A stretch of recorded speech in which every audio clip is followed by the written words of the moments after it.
And welcome to the program. You know, we look at news, views, truths from a decidedly biblical perspective. And whoever thought that the world's leading free nation, quite frankly, because of the calling of God and the blessing of God, would have a political party who wants to delete God? And make no mistake, that is what the progressive left wants to do. We'll talk about this and much more this hour. Are we looking at another Mideast war with Iran in the picture? Doesn't the Bible predict a major end-time conflict with a nation called Persia? Includes other nations such as Russia and Turkey. I have worked with White House correspondent Bill Koenig since 2002. He has been a frequent guest at my Understanding the Times conferences. He has his finger on the pulse of what's happening, not just in America, but around the world, and particularly the Middle East, which we often call the epicenter of all things that are going on. Bill, welcome back to the program. Thank you, Jen. Always a pleasure to be with you.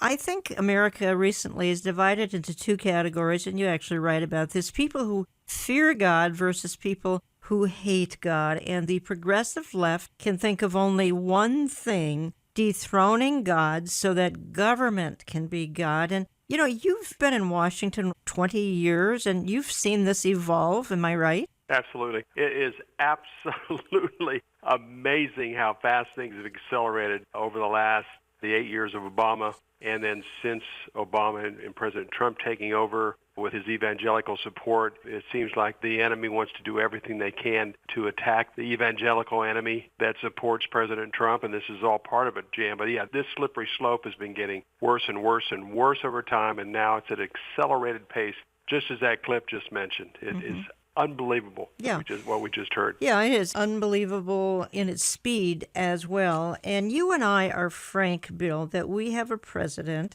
who God uses in spite of himself. And one of the things that makes him unique, we've already referenced it, is he's so comfortable with evangelical Christians. They elected him in 2016. And as you write, George W. Bush seemed more comfortable with, say, mainline Protestants and perhaps Catholics. Barack Obama was comfortable with leftist so-called Christians. I have a hard time equating communist Jim Wallace with Christianity, but that's what he calls himself anyway. There certainly are some evangelicals in the leftist camp. You got Russell Moore, who's a leftist. For that matter, the last 20 years, the National Association of Evangelicals, just go to their website. It's all leftist policy. Thankfully, they're standing for traditional marriage and are anti-abortion. But Donald Trump resonates heavily with evangelicals. He has unprecedented number of evangelicals serving with him. He has a burden for Christian persecution, how rare, and he's been Israel's best friend ever. It's remarkable. I know a lot of members of the advisory committee, and you do too, Jan, and they are devout and strong Christians. Pastor Jeffers, Franklin Graham's not part of the advisory committee, but he has good rapport there with the president, Michelle Bachmann. These are people that love the Lord, love Jesus, very bold about their faith, and these are people that President Trump feels very, very comfortable with. I was a part of the 1,000 Christian leaders that were at the Marriott Marquis just before the election in 2016. You and I saw an amazing event. This was so amazing, and President Trump was so comfortable. Mike Huckabee interviewed him. Franklin Graham was there, Jim Dobson. A wide group of people from the Christian community were there. I've been in numerous audiences with him, and he's very comfortable with us. He looks to us. He fears God. He has his own unique style and his own unique way of communicating. But the work that they're doing through the State Department, through Mike Pence, Sam Brownback now, about Christian persecution. Mike Pence is very outspoken about Christian persecution and also about the right to life. This is just an incredible group of people that he has around him that can make things happen and that he listens to. I don't think a lot of people realize that, Jan. He feels very comfortable with us. And as you mentioned, President Bush was very comfortable with the Protestants and many of the Catholic leaders that were at the White House. Fortunately, Obama bashed Christians, especially the ones who were very evangelical. This is just a breath of fresh air, despite the challenges that we're going through here in Washington. And you have said to me, and I think you wrote it in your newsletter as well, and that is, you said that the progressive left, the party of the left, is going to run America into the ground if necessary to remove President Trump. And you've written that the left will not govern as long as President Trump is in office. I think they're only going to object and holler and scream impeachment. It's almost a demonic obsession. Am I wrong? No, absolutely. This is an obsession they are out of control with. Yeah. We hear the Trump derangement syndrome. And we've watched it with these committee heads, these Democratic committee heads in Congress, just their behavior, Nadler, Waters, Cummings, and others. It's almost like they can't contain themselves, and they certainly don't want to see President Trump be successful at anything. He's getting a lot accomplished, as he mentioned in his re-election campaign beginning in Orlando. People that follow your program, our website, President Trump's accomplished a lot, and it has not been easy. Plus, with this Mueller thing hanging over his shoulder, he's getting a lot accomplished. He could get much more accomplished, and that's one thing that this Democratic-led House of Representatives, they don't want to see him get credit for anything, and they're making his life difficult, and unfortunately, it's putting their own obsessions and issues ahead of the American public, and that's unfortunate. If I could offer my 2 cents on all of this, and that would be that President Trump said something. He said this in a recent campaign speech, and that is that the party of the left is not so obsessed with him, though it certainly is, but he said it's equally obsessed with every conservative, patriotic, God-fearing, church-attending person in America, probably the Western world, that their goal is to wipe out, I think,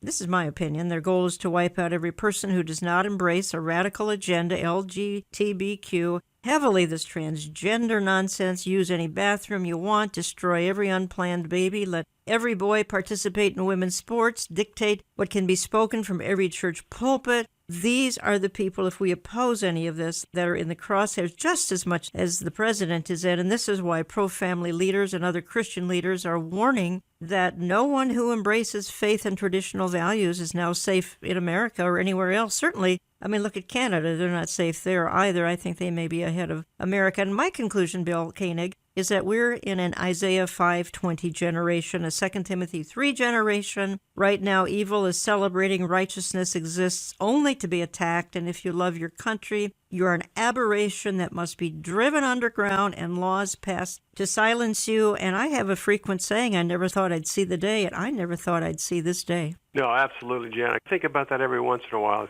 At my age and the things I've experienced over life, I would have never thought at my age, at this time, having been away from high school, college, after college, business world, ministry, that I would ever see anything remotely like this. It's just unconscionable. And even if someone, let's say someone was off this planet for the last 10.5 years, and if they came back right now, they would not even believe what's taking place. You know, it all built to a point, and then it accelerated. It became an avalanche. It's so hard to even comprehend this kind of behavior. The other thing is, if they can't defeat the people of faith, they're going to infiltrate the liberal churches with their dogma, with their agenda, with their talk, with this hate speech stuff, with their pro-LGBTQ, with their pro-gay marriage. They're going to do it that way, and they are infiltrating the Protestant and Catholic churches, which now, unfortunately, now a majority of them favor same-sex marriage. Yeah, you're right. It's unbelievable. I think evangelicals is maybe 30% right now. It's up from 20%, and that's what's happening, and you've seen it, I've seen it. Oh, denominations I never thought would cave have caved. I want to play just a quick clip here. It's Franklin Graham, and he's talking to Laura Ingraham, basically saying, you know what, we need more Christians in leadership in Washington. I thought the president today I thought it was mesmerizing. And I mean, Donald Trump is the guy who's holding the torch for God and Christianity and Judeo-Christian culture. It's stunning. It is stunning. And I don't, in my lifetime, we've never had a president like this. And he's not afraid to speak out about his faith. But this was the 66th prayer breakfast. And it started, my father encouraged going back to President Eisenhower, and others worked on this at the very beginning. And every president since Eisenhower has come to this breakfast. And it is a bipartisan breakfast put on by Republicans and Democrats. And they work together. And these are men and women of faith who come together in a bipartisan way to put on this breakfast. And it shows you that Washington can function. And we need, Lord, more Christians in Washington. We need more. Could you imagine if the majority of the House and Senate were God-fearing men and women, that they could argue their points, but at the end of the day, they would come together and work for the good of the all-American people. We need men and women in Washington who believe in God, who believe in His Son, Jesus Christ, who took our sins to the cross, who died for our sins, who God raised to life. We need more men and women like this. And last year I went across this country to every state capital, asking people to pray for this country and encouraging Christians to run. And I didn't tell them what party to run for. They could be Democrats, they could be Republicans, but we need Christians at every level of government. And when Christians come together, this is what you see at the prayer breakfast. They come together and they work together. It was a great thing, Laura. I was glad to be there. At one point, the president talked about how a year earlier he had asked for prayers for, I believe it was a little girl who was very, very ill. And he said he was overwhelmed. I heard from others he had been overwhelmed by the response, the prayer that had come in for her. And he reported that, she was doing much better. That was just a small moment. But I personally, I felt the power of prayer at very difficult times. And the left doesn't understand this, Franklin, because they say, well, look, he's been married all these times. And look, he can have a foul mouth. He said these things in the past. How can this flawed man be this evangelical and Catholic a leader in a way? I mean, how does that happen? How does God use people like that? And your response would be? Well, Donald Trump is not a perfect person, and I'm not a perfect person, and I would hate for somebody to hold me up as being the greatest example of the Christian faith or the Christian life. I've got many failures in my life, and so does Donald Trump. But that doesn't stop me from believing in God and believing in his son, Jesus Christ, and Donald Trump believes in God, and he believes in God's son, Jesus Christ. And I appreciate the fact that he doesn't run away from his faith. And he's willing to stand up in front of the whole world and let the world know where he stands. And he appreciates people praying for him. Yeah. We need to pray. We're commanded to pray for all those that are in authority, Laura, all of them. When Donald Trump won the presidency, he became my president and your president, and we need, God orders us to pray for him. You're listening to Understanding the Times Radio. Jan Markell here. I have on the line from Washington, Bill Koenig. I've worked with Bill since 2002. You can learn a lot more at his website, which is watch.org, watch as in watchman, watch.org. And you can sign up for his weekly e-newsletter, which I think I've promoted for maybe 10, 12 years now, Koenig's Eye View from the White House. It's electronic. You have to get it at watch.org. A quick word here about my annual conference coming up September 21st. Tickets are going fast. You need to check my website or just call Brushfire Ticketing. That's 888-338-5338, 888-338-5338. September 21st. Tickets are $25, include a lunch. J.D. Farag, Robert Jeffress, Amir Sarfati, Jack Hibbs, yours truly, and Lori Cardoza Moore as well. At least she'll be bringing us a reading that afternoon. Please don't wait until it's too late. Get those tickets at brushfire.com or 888-338-5338. I want to move on here with Bill Koenig. And Bill, you and I, in talking privately, we are so concerned about the tide of our times and just for an example, and you write about it, Disney, Netflix threatening to leave Georgia, in spite of the fact that Hollywood actually films in countries that ban abortion, but Hollywood and corporate America are threatening state boycotts, again, over this LGBTQ abortion restrictions. And there are a few Fortune 500 companies in America that seem to have the moral commitment to oppose this because of the wrath that would come their way by the media, etc. Again, we get back to this Isaiah 5:20, letting 8-year-old girls have hormone injections. That's good. It's incredible to watch this. I think you're just spellbound. I have a lot of friends in Texas. I lived in the Dallas-Fort Worth area for 22 years, and I have friends in the government down there and also people that help support that government, and what they're going through down there is incredible. And I tell you, Texans will stand up to this. It's been a battle of an incredible size and magnitude. Texas, the state, continues to get blessed with enormous oil and gas resources and just incredible economy, and the cities are booming, and at the same time, they're in a constant battle against corporate America, against the NFL. One time, other sports leagues were threatening to take the All-Star game out, the Super Bowl game out. Mm-hmm. It's unbelievable. Just on a bathroom bill. I mean, look what North Carolina went through. Yeah. Oh, incredible. But praise God for the boldness in these leaders in these states that are doing the right thing, biblically speaking. They stand up for life. They stand up for marriage, man and woman, as it was designed for. They take on these corporate powerhouses that are in there looking for deals anyhow. A lot of times they get so many big tax breaks. The taxpayers end up paying for it, and the shareholders of these large corporations are the ones that benefit, not the people outside of the jobs. This is a slippery slope, Jan. It's not getting better. Unfortunately, it's getting worse. And anytime you say anything about this, considered hate speech. Yeah. On and on and on. And unfortunately, these activists have worked their way into human relations in major corporations. They've worked their way into public relations departments.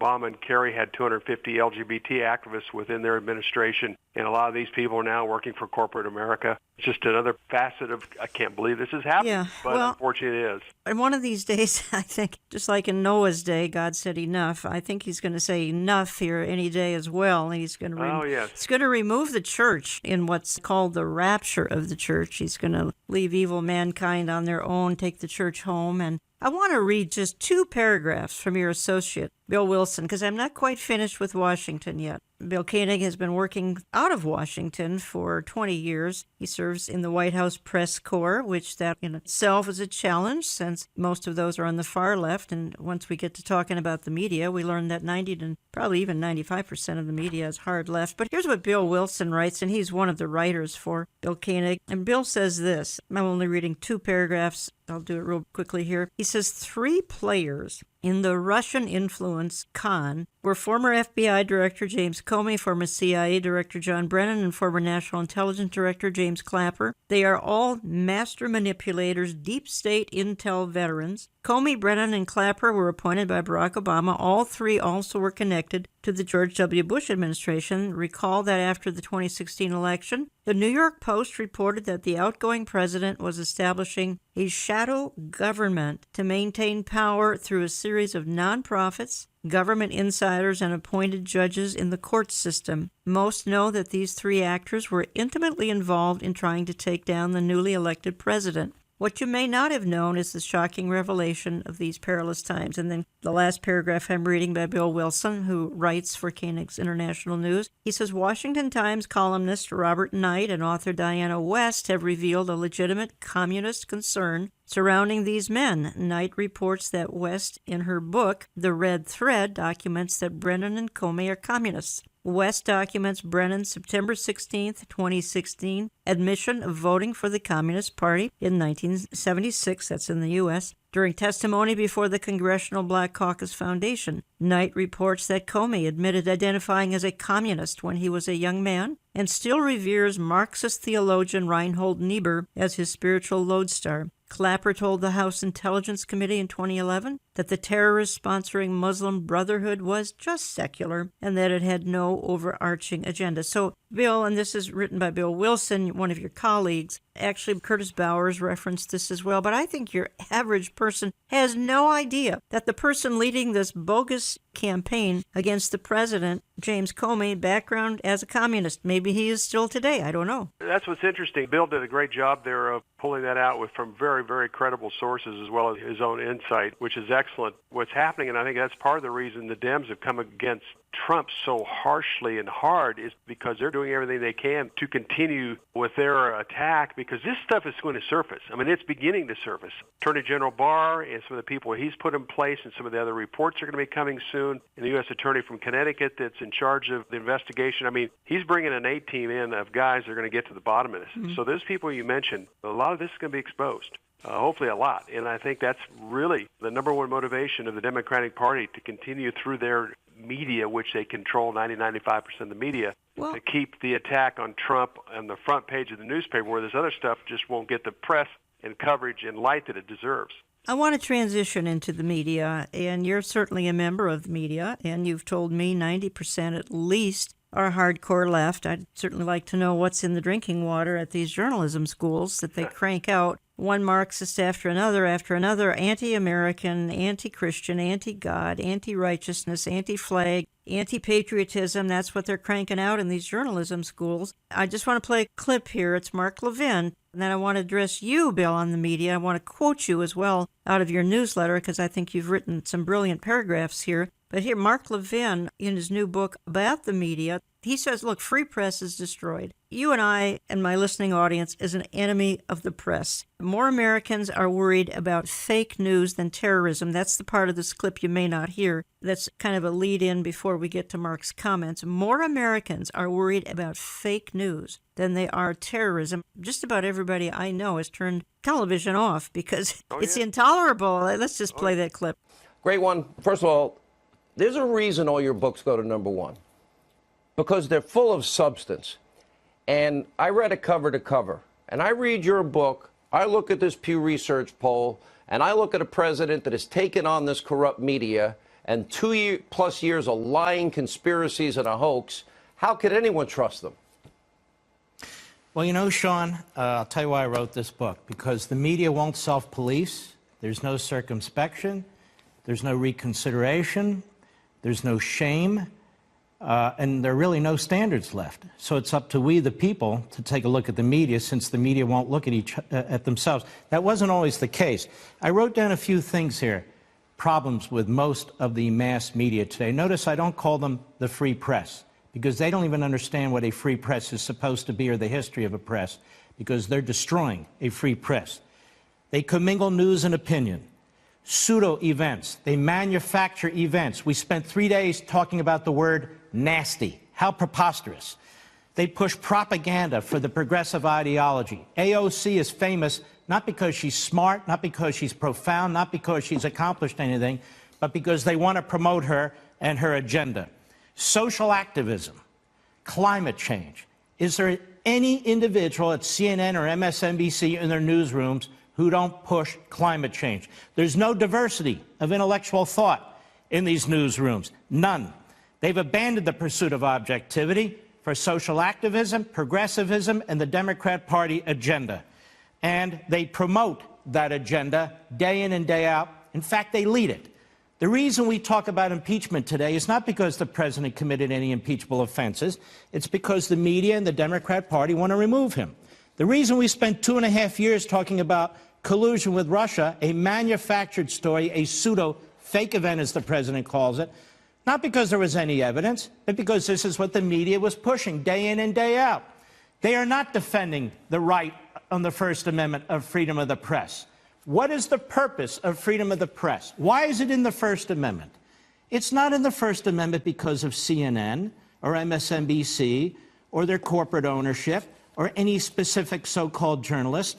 It's in there for the American people. Now, why do we have freedom of the press? We have freedom of the press to expand freedom of speech among the American people. The point of news and newsrooms is to give us the information through which we can make decisions about our families, our lives, our government, our country, so we can be informed. The best place to find it right now is local TV news. You're not going to find it in the vast majority of news operations at the national level. But Mark, wait. I disagree. Yeah. You get it right. Rush gets it right. I get it right. Every single newsroom in America fell for the lies, the conspiracies, and the hoaxes. You know, we have Ed Henry and Catherine Herridge. But Sean, I said newsrooms, not talk radio, not opinion shows. And they look down on all of us. And the funny thing is, they're as much opinion as the rest of us. The difference is we're transparent. We tell people who we are. We don't pretend to be something that we're not. These people who are reporters today, not all of them, there's some exceptions, but unfortunately the general rule, they don't understand the history of freedom of the press. They don't even understand the value of freedom of the press. Most of them are narcissistic. Most of them draw attention to themselves, want to draw attention to themselves. I can go down the list, Acosta and so forth. That's not news. That's not serving the American people. That's not freedom of the press. So the point I want to make to you is this. The President of the United States is their target right now, but overall it's the American people. The difference between the Patriot Press was they wanted to fundamentally transform government. The press today wants to fundamentally protect it. They're the Praetorian Guard of big government.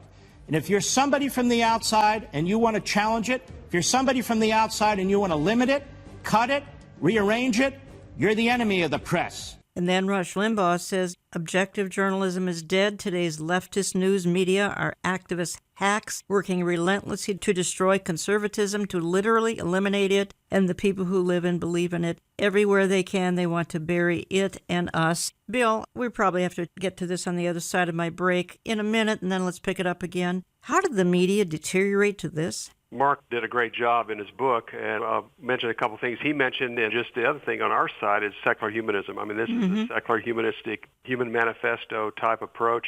We want to remove God. We want to remove Judeo-Christian values. We have our own set of values. We need to take care of these people that can't take care of themselves. And then when you have no moral foundation, then all the other perverse things slip into a life, an agenda, and a lifestyle. It affects everything. Think of what it was like when we were growing up, Pledge of Allegiance before school prayer before we started school.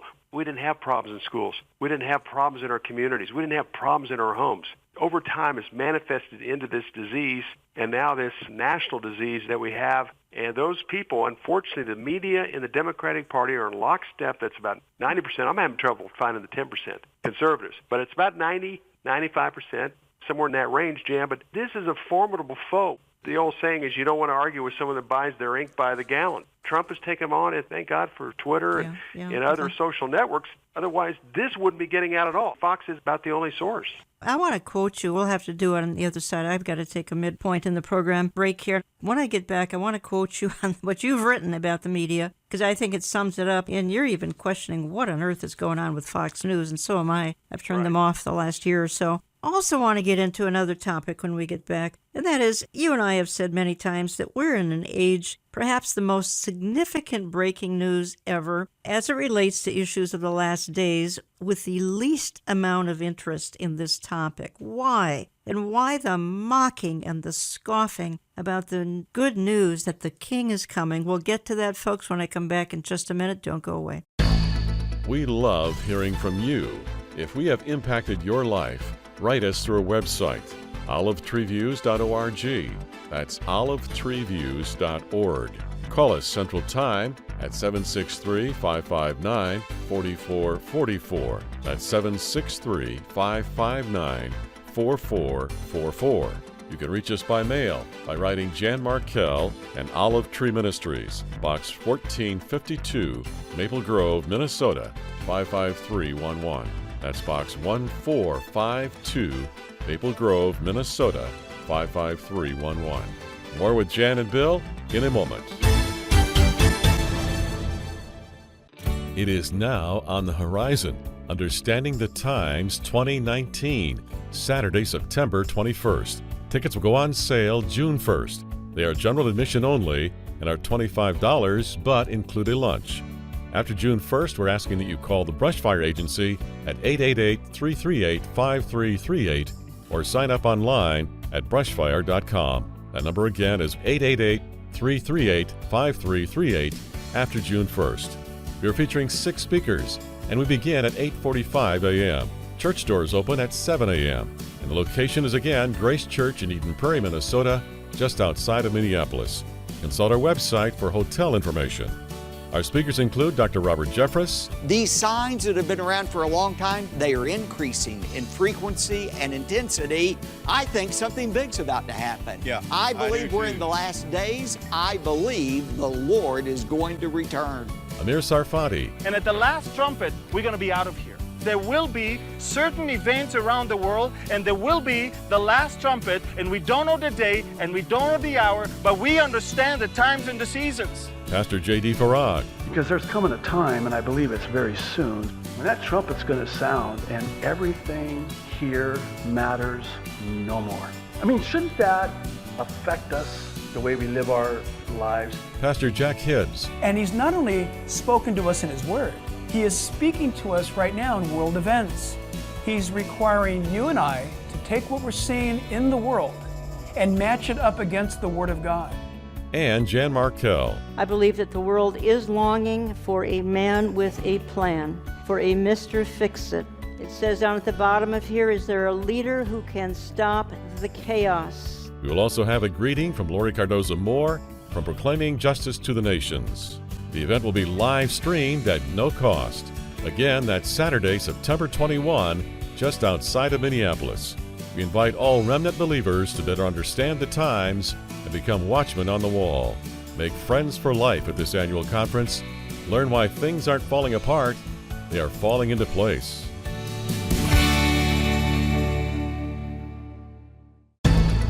Only only the God of Israel knows how things are going to play out in the Middle East, but fortunately for the United States, we have a team in place as well as at the Pentagon that fully understands the number one threat to the Middle East and to the world, actually, the nation of Iran. If you are on the run, download the oneplace.com mobile app and find a new program on your device every Saturday morning.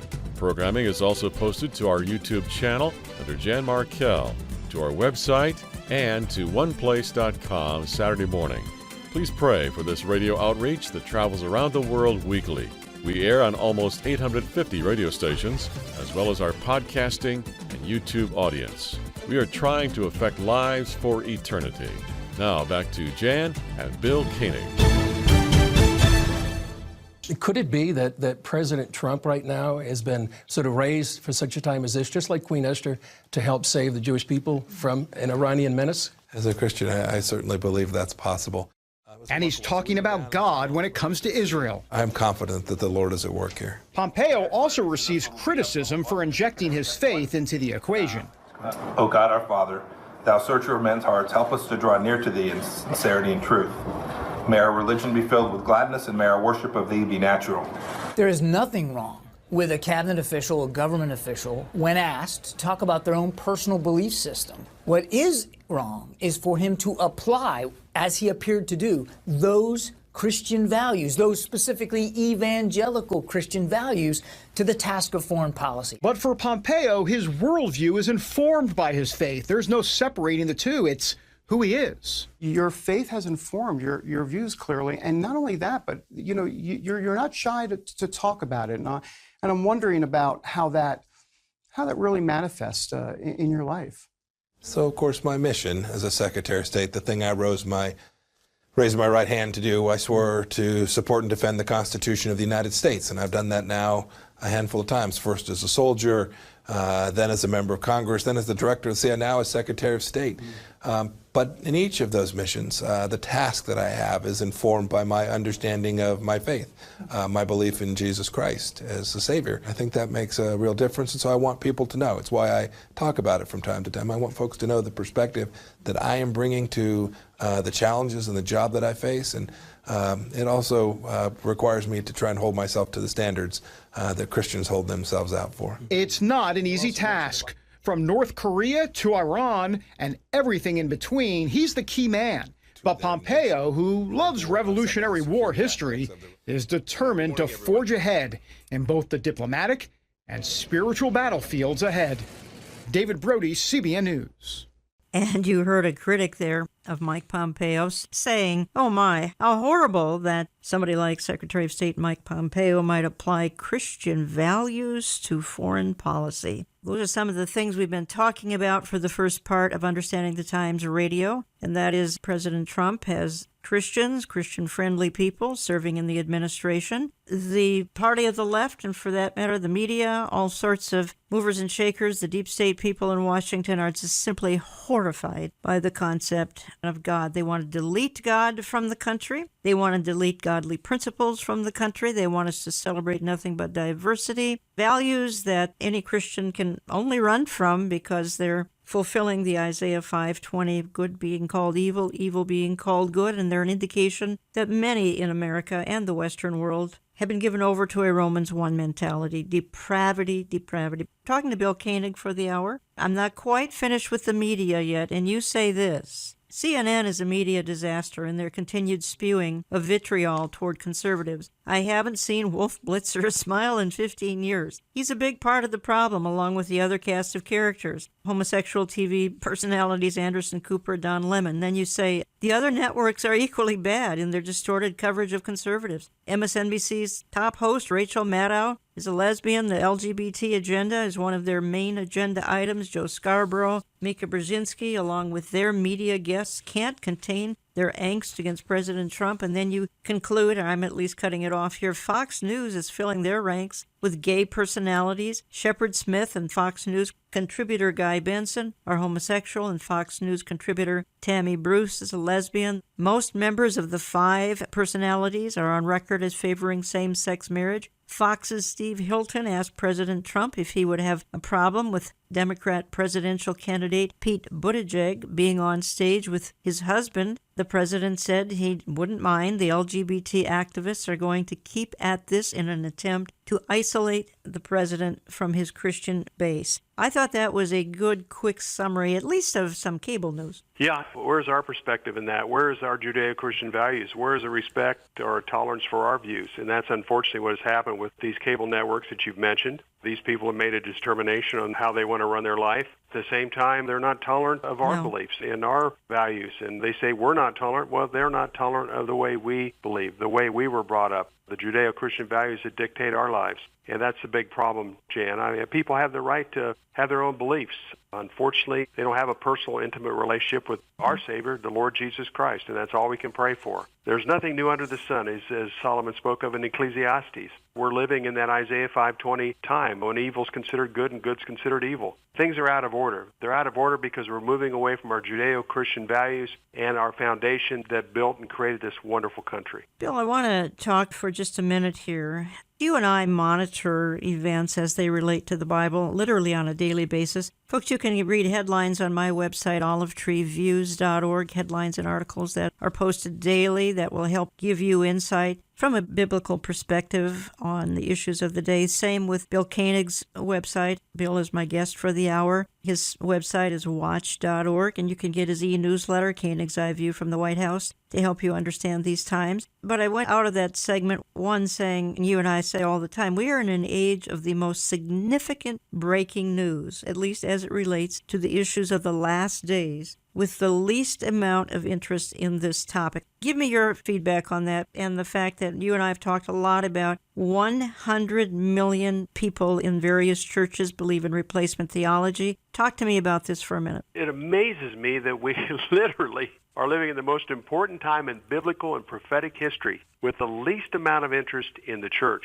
Mm-hmm. And as you mentioned, that's in 2004, the Lord put in my heart, go add up the numbers of all the people that attend Protestant and Catholic churches that are replacement theology, believing that there is no biblical significance to the state of Israel, that Jesus won't be returning to Jerusalem for a 1,000-year millennial reign, that they know nothing of the rapture. And they're the ones that are calling for Israel to leave the covenant land that God gave to Abraham, Isaac, and Jacob and their descendants. I'm amazed that this biblical illiteracy is like this today. And these are the ones with the World Council churches, National Council churches, that are calling on Israel to give up Arab land. The Arabs, their land. It's amazing to me, Jan. But again, the 27% of the Bible that's Bible prophecy, that's as important today as it's ever been because we're getting close to that day when the Messiah returns. Fortunately, we understand that, but you have all these people in direct opposition because they believe that Bible prophecy is allegorical, not literal. That's right. So consequently, if they're an error there, they're going to be an error in other parts of the Bible. I want my audience to hear just some of the scoffing that's going on out there. It's simply shocking. I'm talking now about issues related to end times, Israel, Jerusalem, because they're all tied together. It's a clip I found. I'm not even sure who it is. It's off of a YouTube video. But I just want you to listen to the tone of this, folks, and then put this into perspective of how important what Bill Koenig and I are talking about for this hour, some of the most important insight and perspective on our times, because it has everything to do with how quickly the Lord is coming back. And now listen to the scoffers.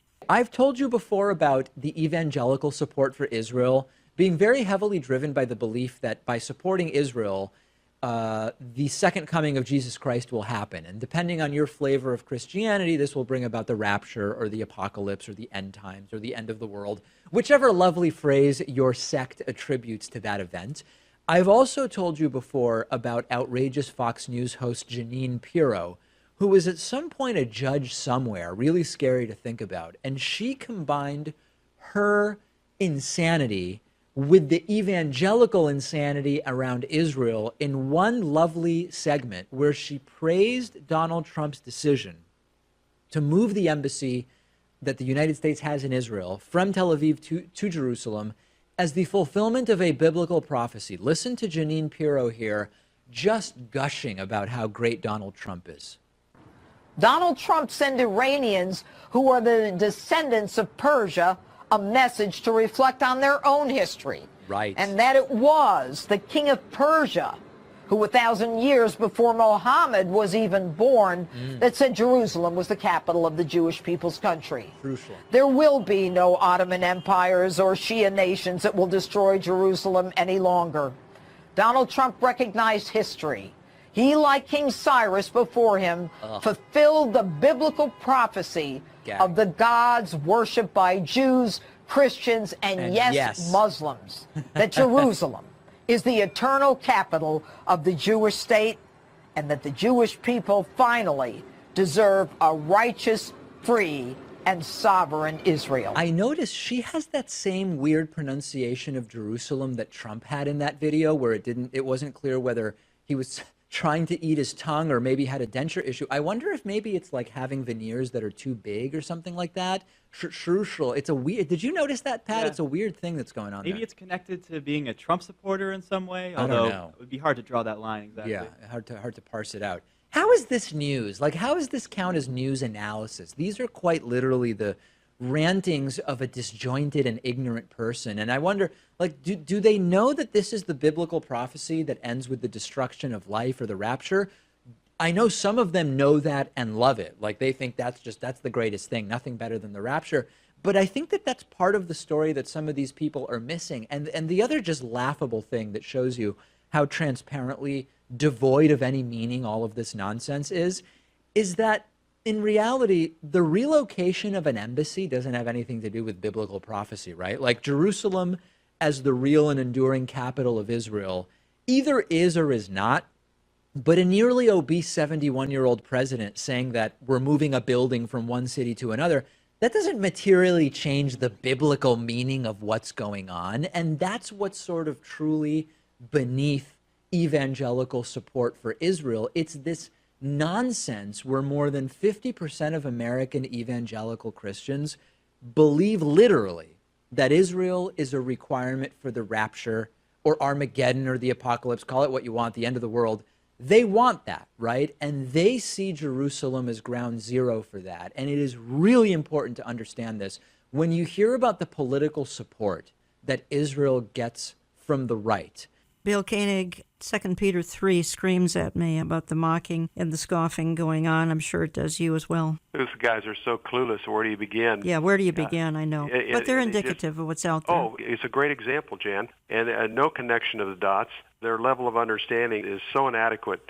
You know, unfortunately, there are just a small amount of us that are truly tuned in evangelicals. That's why I just praise God for the opportunity to understand from Genesis to Revelation is His Word, and for us to follow the Word from beginning to end. And the prophecy is as relevant today as it's ever been. And it excites me to see God moving in my life and other people's lives and answered prayers, and then to watch Bible prophecy playing out in our day. It's incredibly exciting. And the time clock is Jerusalem and the state of Israel, and it's exciting days. You have written a lot about, and one of your books is Eye to Eye, Facing the Consequences of Dividing Israel. And recently in your e-newsletter and other places, I've heard you comment and watched you comment and read things. We have had just astounding May and early parts of June here, astounding, I would say, weather catastrophes. We've had, I think, 500 tornadoes in just a few weeks. That was back in May. It's sort of one calamity after another. And you feel that some of these calamities have come about because America is messing with God's covenant land, possibly with Jared Kushner trying to divide the land. At the same time, you and I acknowledge Israel's never had a friend like Donald Trump. So how are you connecting the dots here? We got Jared Kushner maybe trying to divide the land. Donald Trump, who's not going to let anything harmful happen to Israel. Well, it all gets back to the importance of that land. Regardless of friend or foe, God gave that land to Abraham, Isaac, and Jacob and their descendants, and it's not to be divided, parted, parceled, whatever. It's His covenant land. And I've documented 129 events since the perfect storm was sending 30-foot waves into President Bush's home in Madrid, Spain on October 30 of 1991.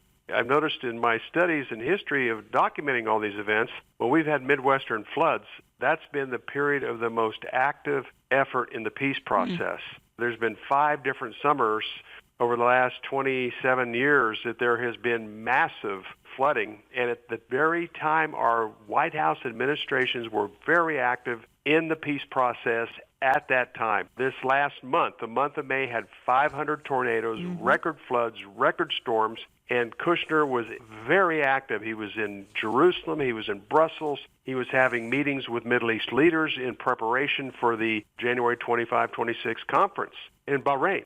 So his whole month of May was very active. They acknowledged the date. They invited everybody. He had these key meetings with NATO leaders, Israeli leaders, Middle East leaders, and all of this was taking place in the heartland of America as the heartland of Israel is being discussed. Well, very interesting. And yet, as I said, and I emphasize and reemphasize, I cannot fathom the president allowing anything to happen that's going to harm the nation of Israel, her boundaries, her borders, her people. I could be very wrong, but I just have a hard time seeing that happen. Well, I agree with that. I definitely agree. And that's what your good friend Michelle Bachmann and others, we've contacted the White House. Yes, I know you have. We've been involved. They're aware of what we're saying. They're aware of the message. They're aware of the importance of the covenant land of Israel from a biblical perspective. So the Lord has definitely opened those doors for Michelle, myself, thanks to Michelle, to be able to get this message to the administration. And I think they are very well aware of it.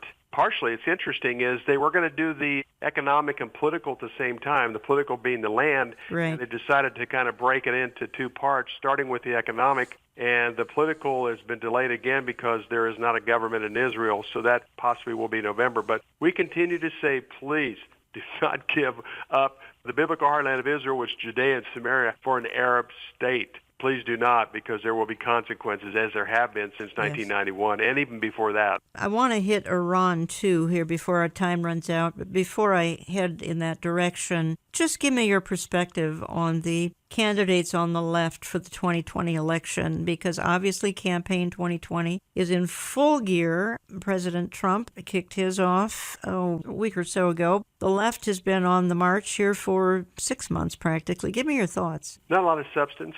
There's a lot of stuff that they say, Warren and Harris and Booker and others, Biden, they have their rhetoric that plays to their base, but there's just not a lot of gravitas. There's not a lot of plans. All they can do is attack Trump. Jan, the 20-plus candidates, I don't think there's really anybody that's even formidable. I think it's going to be a very interesting election, obviously, with all the different components and attacks the president's gone under and Vice President Pence. That's my opinion at this point. There really isn't a real strong, viable Democratic candidate. You're listening to Understanding the Times Radio. Jan Markell here, talking to White House correspondent Bill Koenig. You hear him on this program many times. We try to bring Washington insights to all of you, and we've had Michelle Bachmann on numerous times as well, and we kind of are a 1-2-3 punch when it comes to trying to keep you apprised of all that's going on in our nation's capital. But more importantly than that, how does it tie in to the Bible? How does it tie into events that are predicted in the Bible for the last days? Remember, if you write to us, would you always tell us how you listen? You listen to one of our over 850 stations, podcasts, YouTube. We're slipping some images and video into our YouTube now. If you'd like to actually see what we're talking about, you can do that on our YouTube. If you're really in a hurry and you just want it downloaded to your devices, get our oneplace.com mobile app, and you can take the program with you wherever you go. I hear from a lot of you saying you take your morning walk and listen to Understanding the Times Radio, and we really appreciate it. Why don't you check out our print and e-newsletter where we talk about all the things Bill Koenig and I are discussing on this particular hour. Bill, I want to play a real quick clip. It's Secretary of State Mike Pompeo talking about a potential war with Iran. And then I want to spend at least 5 minutes or longer if necessary talking to you about what on earth is going on with Israel and Iran, America and Iran. Is this a war we're looking at? Is this possibly even Gog-Magog forming? The United States is considering a full range of options. We've briefed the president a couple of times. We'll continue to keep him updated. We are confident that we can take a set of actions that can restore deterrence, which is our mission set. You say a full range of options. Does that include a military response? Of course. Of course, the president will consider everything we need to do to make sure, right? What the president said, we don't want Iran to get a nuclear weapon. The previous administration put them on a pathway that virtually guaranteed that they could get there. So we withdrew from the ridiculous JCPOA and are moving ourselves towards a set of policies which will convince Iran to behave simply like a normal nation. And so you've seen them attacking international waterways, trying to, frankly, drive up the price of crude oil around the world so that the world will cry uncle and allow Iran to do that. If they're so cash-strapped and they need these customers, why would they attack them? Because Iran can't sell its crude oil. We've stopped them from doing that. We've put sanctions in place that have taken them from roughly 2.7 barrels per day, million barrels per day, with American sanctions. CENTCOM released this video of purporting to show an IRGC Revolutionary Guard patrol boat pulling up alongside these vessels and removing a mine from the hull of the ship. How certain are you that this is the IRGC, and will you take that evidence and present it to our allies and the United Nations? Of course we will. When? And we don't just purport. That's what that video is. This was taken from an American camera. This is the stuff. This is the real data. Yes, we've shared it with allies already. You've had the chance to see it. I made a bunch of phone calls yesterday. I'll make a whole bunch more calls today. The world needs to unite against this threat from the Islamic Republic of Iran. Bill Koenig, the previous administration actually enabled Iran to get the bomb. Current administration is trying to prevent Iran from getting the bomb, though news reports say they're going to have it in 6 months. Are we looking at a potential war, either Israel striking Iran, America striking Iran, Iran striking Israel, Iran striking America? What are your thoughts? Well, the region's tense. The good thing about it, President Trump has people in place right now that fully understand the number one threat to the Middle East, possibly the world, is Iran. You have Mike Pompeo, who's a remarkable Secretary of State, who also has the benefit of the CIA insight that he had when he was director of the CIA. And then you have John Bolton, who's been staunch about Iran and the threats of Iran and North Korea for a long period of time. So you have very practical, pragmatic people that fully understand the threat. The other thing is a former CIA 28-year person told me about 5-6 years ago at the UN, it's not by chance that the Chinese, Persians, and Jews have survived the centuries because they're that smart. So this is a very formidable group. I mean, they're three-dimensional chess players when everybody else in the Middle East is playing checkers. So Iran is a very substantial threat, Jan. We have to take them very serious. At the same time, we know what their nefarious purposes are for the Middle East. We can see that they're still a major supporter of the terror group Hezbollah, Hamas, the Houthis in Yemen. They're also working their way into South America. I mean, they are very formidable. Number one is stopping the nuclear weapon. Number two is stopping the ballistic missiles that can carry those nuclear weapons, calling them to become a player in the nations of the world. As you know, that they're very 12th Imam-focused, prophetic people, so it'd probably never get there. But nonetheless, this Trump administration is very serious about applying the pressure on Iran to stop some of these nefarious things that they're doing. Well, Israel had a plan to attack Iran back in about 2008. Then the Obama administration came along. I'll never forget this. It's just stunning. Forbade Israel from attacking Iran, so I guess he could protect his Muslim buddies. He just said, Israel, if you try to attack Iran, Iranian nuclear reactors, our U.S. planes will shoot your planes out of the sky. I'm sure you about fell out of your chair when you read that too, Bill. Absolutely. It's October 2008. Israel's about ready to just turn their jets on and go. White House caught wind of it. Obama said, look, if you don't do this,